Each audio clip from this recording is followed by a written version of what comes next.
One of the spiritual ways of reading through the Scriptures is called the analogous way, where you look and you see what is the analogy for what Jesus is doing in the Scriptures to what we are today.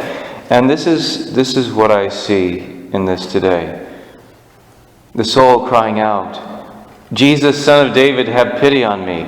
But then the world rebukes us when we cry out to Jesus. When we say we want to see, the world is saying, "Shut up.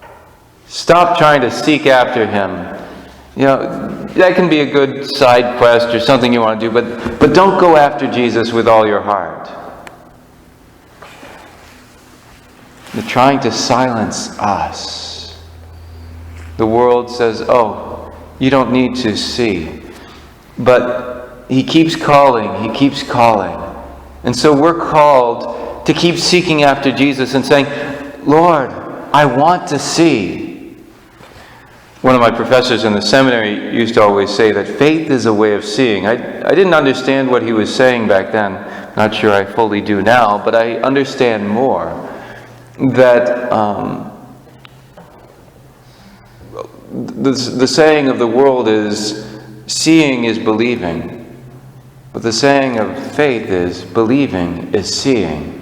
Because when we believe, then we see God's hand moving in so many areas of our lives.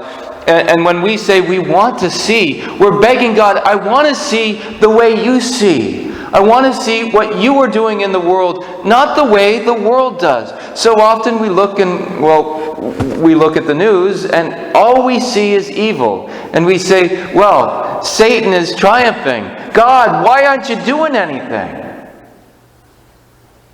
But the truth is, God is active in our world, here and now, today, in each of our lives. If only we have the eyes to see how he is moving. That evil cannot, I repeat, evil cannot conquer. Jesus has already conquered. I remember Bishop Sheen ended one of his talks saying, "Do not be afraid, the fight has already been won. Only the news has not yet leaked out." That we know what Jesus did on the cross, by his cross and resurrection, he conquered the world. He conquered evil. And as much as evil seems to still be conquering in the world today,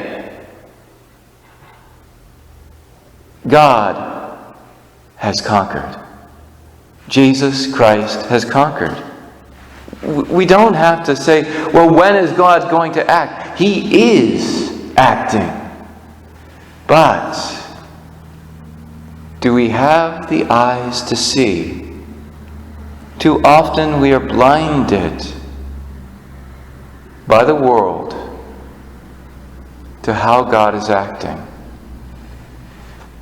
Chris Stefanik this week sent out, he sends out these 2-minute videos every Tuesday, 2-minute Tuesdays. Usually the videos are like 3 or 4 minutes. I'm not sure why he calls them 2-minute Tuesdays. But in any case, this week's video, he was doing this segment on why is it that we're drawn in by the bad news? Why is it we're fascinated by that? Oh, puppies saved. Oh, that's great. That's wonderful. Oh, but there was this big fire. Ooh, tell me more about that. Well, why? He says, well, on the natural level, we're drawn to bad news so that we can say, I need to avoid that. I need to stay away from that. But the news, of course, doesn't tell us bad news in order to inform us so we can avoid it. It's not to help us, but because they want to make a buck. And they know the more people that they're having watch their news, then the more advertisers they'll get and the more money they'll get, and so they're out for themselves. And so the 3 minutes of bad news that they could tell us, they tell in a half-hour show, or if you watch any of the news networks, they'll show you all day the same 3 minutes worth of bad news. And we're drawn in. We watch. Well, let's find out more about this. Well, and they know that can be very addictive. And if we focus on that bad news, we'll never be able to see how God is working in our world.